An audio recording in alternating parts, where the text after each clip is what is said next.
Welcome back, focus learners. We are jumping right into a brand new explainer today. And honestly, this one is equal parts fascinating and totally shocking. We're unpacking the massive financial unraveling of an absolute global icon, Starbucks.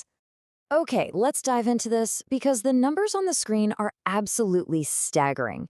Between 2021 and 2025, Starbucks watched a mind-bending $40 billion of its valuation just poof, vanish into thin air. I mean, they plummeted from a $140 billion valuation down to $100 billion in just 4 years. And over a span of 2 years, their actual profits basically halved. Which brings us to a massive existential crisis for the brand. How did the company that literally taught the whole world to drink premium coffee lose its crown? Think about it for a second. There was a time when walking down the street holding that white cup with a green siren logo was a genuine status symbol. It honestly carried the exact same cultural weight as walking around with the newest iPhone. It wasn't just coffee, it was an identity. So, what exactly broke? Well, to understand the fall, we really have to look at the rise. Back in 1971, Starbucks was just 3 friends selling high-quality hot coffee beans. No sweet drinks, no blenders, just beans. Then, in 1982, they hired a retail manager named Howard Schultz. The very next year, Schultz takes a trip to Milan, Italy, and his mind is completely blown. He saw that cafes over there weren't just transactional coffee dispensers. No, they were these vibrant social hubs where people lingered, talked, read, and just relaxed. He came back to the US absolutely fired up. But the original founders, they just weren't interested in that vision. So in 1987, Schultz actually bought Starbucks from them for $3.8 million. And, fun fact here, he couldn't afford it all by himself, so he actually borrowed money from an investor who just so happened to be Bill Gates' father. And that single purchase completely transformed the company's trajectory. Right, so once Schultz took over, he implemented this visionary concept that literally changed everything. He called it the third place. He realized, people have their first place, which is home, and their second place, which is work. He wanted Starbucks to be that comforting, welcoming third place right in between. Picture that golden era of Starbucks. You walk in, that incredibly rich smell of roasted beans hits you, soft music is playing in the background, and there are these thick, comfy sofas and armchairs everywhere. You had free Wi-Fi, you could read a book, do your homework, or just chat with friends for hours in total comfort. And this incredibly welcoming environment didn't just happen by accident. Schultz built the entire empire on 3 very specific pillars of success. First, as we just talked about, that third place ambience. Second, happy partners, which is what they called their baristas. Starbucks gave their employees stock options and comprehensive health benefits, figuring, hey, a happy smiling barista is naturally going to make the customer happy. And third, ultimate customization. You could get your coffee exactly how you wanted it. Now, at the time, a regular cup of coffee anywhere else was about $1. Starbucks charged $3. But people gladly paid it because they weren't just buying a liquid, right? They were buying the premium customization, the amazing service, and that luxurious, lingering environment. And this brilliantly illustrates how, to capture even more of the market, their menu had to evolve. Back in 1994, Starbucks acquired a company that made a blended cold drink called the Frappuccino. And boom, suddenly people who didn't even like the taste of hot coffee were just pouring into Starbucks. It fundamentally shifted their entire business model. Fast forward to 2022 in the US, and cold beverages make up a staggering 76% of their sales. That hot coffee they originally became famous for, it's down to just 24%. Now, everything was going incredibly well until the pandemic hit, which forced dine-in spaces to shut down entirely. To survive, Starbucks aggressively pivoted to their app and drive-thru. Now, this was meant to be a temporary survival strategy, but here's the catch. It worked too well. It became a hyper-profitable addiction that fundamentally altered the company's DNA. That old Starbucks, the relaxed, dine-in-focused third place, was suddenly replaced by this high-volume, grab-and-go, purely transactional machine. Pretty soon, over 70% of all Starbucks orders had shifted exclusively to the drive-thru and the mobile app. And the corporate math on this was totally intoxicating. Think about it. A traditional store might seat 25 lingering customers who sip on a single coffee over 3 hours. But with the app and drive-thru, that exact same store could pump out hundreds of orders an hour. Caught up in the hubris of this massive shift, corporate began permanently altering their new stores. Because dining in just wasn't the main profit driver anymore, they actually shrank the seating areas. They swapped out those plush, thick sofas for hard, uncomfortable chairs, and they let that relaxing music get completely drowned out by the harsh mechanical noises of ticket machines just printing nonstop. The third place was effectively dead.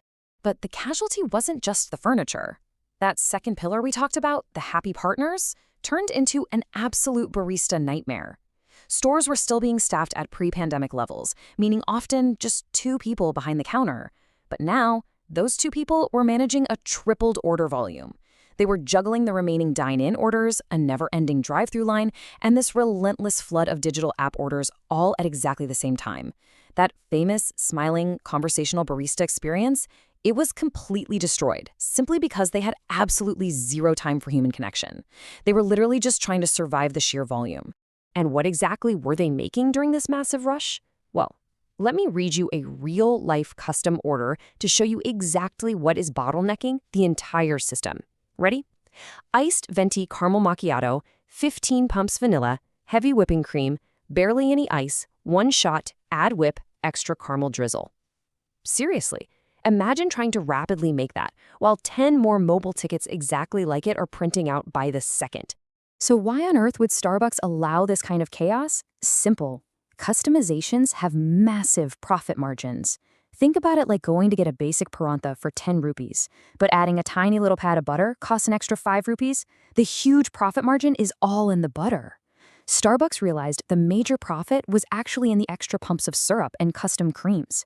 So they allowed over 30,000 different drink combinations on their app. Now, it was highly profitable on paper, but in reality, it completely paralyzed their own daily operations. So the crucial point is right here in the data. Back in 2019, 80% of customers got their coffee in under 5 minutes. Literally, no one waited more than 15 minutes. Today, only 60% get it under 5 minutes, and over 10% of customers are waiting 15, 20, sometimes 30 minutes. Imagine the deep frustration of walking in, wanting to just sit and enjoy the cafe, and waiting half an hour just to order because an invisible queue of mobile app orders is being aggressively prioritized over you. This operational chaos pushed Starbucks into an impossible middle ground, a really terrible strategic trap. Look at the landscape today. Quick service restaurants offer cheap coffee with a fast, grab-and-go experience. Independent cafes, they offer expensive coffee, but they give you that wonderful third-place ambience. Today's Starbucks, they're charging premium independent cafe prices, like $4 to $5 or 350 to 400 rupees in some global markets, but they're providing the loud, rushed, purely transactional experience of a fast food joint. Customers are simply refusing to pay a premium price when the premium experience has entirely vanished. And this complete loss of identity triggered a catastrophic global fallout.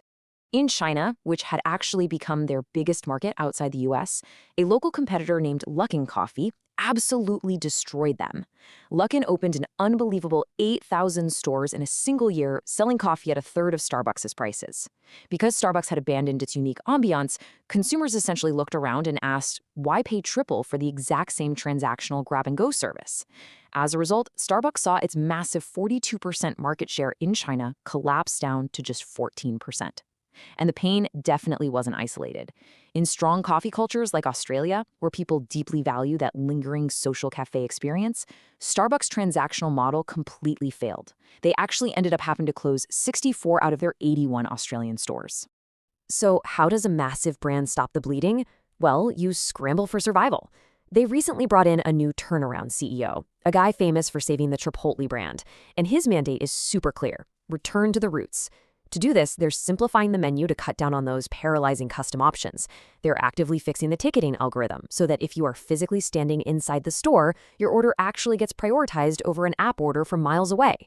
And globally, they are retreating, selling off 60% of that struggling China business to local operators just to cut their massive losses. It is a massive, multi-year uphill battle for survival, which leads us to this final provocative thought. Can Starbucks actually reclaim its legacy and rebuild that beloved third place from the ground up? Or, once a legacy brand betrays the very philosophy that made it a global phenomenon in the first place, is trust in that brand broken forever? I really want you to think about that the next time you walk through the doors of your local cafe. Thank you so much for joining me on this Explainer Focused Learners, and I will see you next time.